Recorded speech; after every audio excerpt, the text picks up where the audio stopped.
Welcome to Cerita Comspace, tempat di mana cerita ketemu vibes, canda tipis jadi healing, dan setiap suara punya makna. Take a seat, plug your earphones, cause the story starts now. Let's talk, let's feel, and let's grow.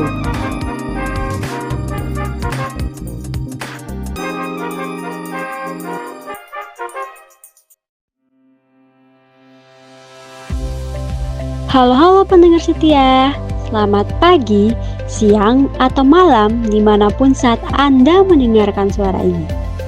Selamat datang di Makna yang mengudara. Di episode kali ini, kita akan membahas tentang edisi suasana Natal di kampung halaman. Saat Desember tiba, suasana Natal pasti berbeda di setiap tempat, termaksud di kampung halaman. Hari ini kita kedatangan narasumber yang akan ceritain suasana Natal di kampungnya. Mari kita sapa Doniko Heumase. Halo Ami, halo semua pendengar dimanapun berada. Senang sekali rasanya bisa menyapa kalian di sini. Natal di kampungku itu benar-benar berbeda rasanya.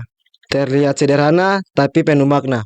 Kalau boleh tahu nih, Doniko, kapan sih suasana Natal mulai terasa di kampungmu? Suasana Natal mulai terasa banget itu dari tanggal 10 Desember. Biasanya dari kejauhan itu udah bisa dengar suara anak-anak berlari sambil nyanyi-nyanyi lagu rohani. Walaupun suaranya masih belum kompak, tapi kesungguhannya bisa nenangin hati. Kemudian aroma kayu manis yang khas dari kue mulai tercium dari rumah ke rumah. Ada aroma ayam panggang dan orang-orang sibuk memasang lampu hias sembari berbagi tawa. Walaupun keringat bercucuran, mereka tetap gembira karena Natal cuma sekali dalam setahun. Wah, seru banget ya. Jadi malam-malamnya juga makin hidup. Betul sekali, Ami. Mulai dari anak-anak latihan nyanyi dan drama, remaja yang biasanya bercanda jadi serius latihan peran malaikat atau gembala. Sampai-sampai bunyi kembang api kecil dan suara alat musik sederhana mulai terdengar dari kejauhan, yang bikin suasana semakin meriah. Kalau di kota, pohon Natal terlihat mewah. Lantas bagaimana di kampungmu, Doniko? Hahaha, kalau di kampungku, pohon Natalnya dibuat sendiri.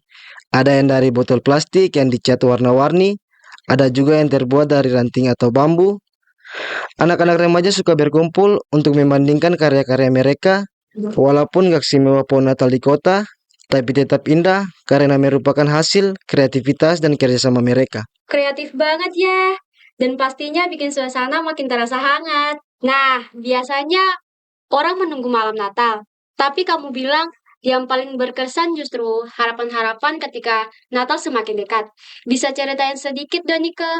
Oh iya, bagian yang paling menyentuh buat aku, justru beberapa hari menjelang Natal di kampung, orang-orang mulai terbuka tentang harapan mereka. Ada yang berharap keluarganya bisa kumpul lengkap tahun ini, ada yang berharap bisa berdamai dengan saudara, ada yang minta kesehatan, ada juga yang cuma berharap bisa menjalani Natal dengan hati tenang. Dan suasana itu terasa dalam persiapan mereka ya? Betul, waktu mereka masang pohon Natal yang sederhana, mereka bukan sekedar menghias, mereka mengobrol sambil cerita harapan masing-masing. Ada orang tua yang bilang, semoga tahun depan kita semua bisa lengkap. Hal-hal sederhana gitu aja, tapi benar-benar menyentuh. Wah, beneran indah banget.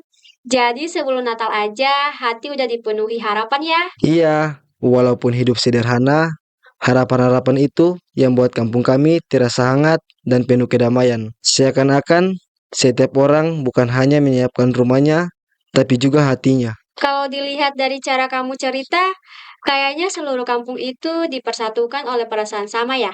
Perasaan damai menjelang Natal. Iya betul, semua sibuk dengan persiapan masing-masing, tapi tetap saling bantu.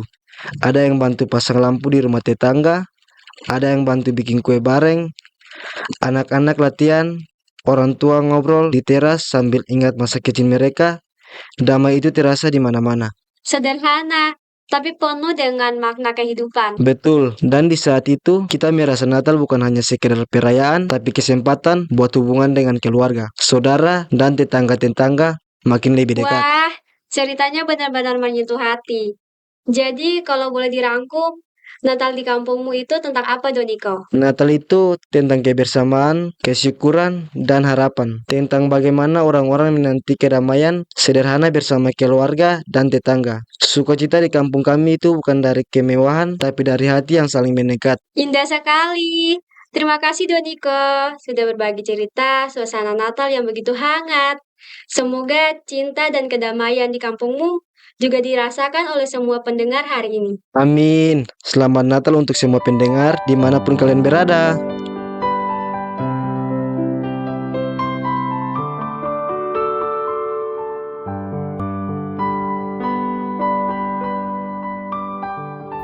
Aku Ami pamit, jaga mood, jaga juga kesehatan kalian, dan sampai ketemu di episode selanjutnya.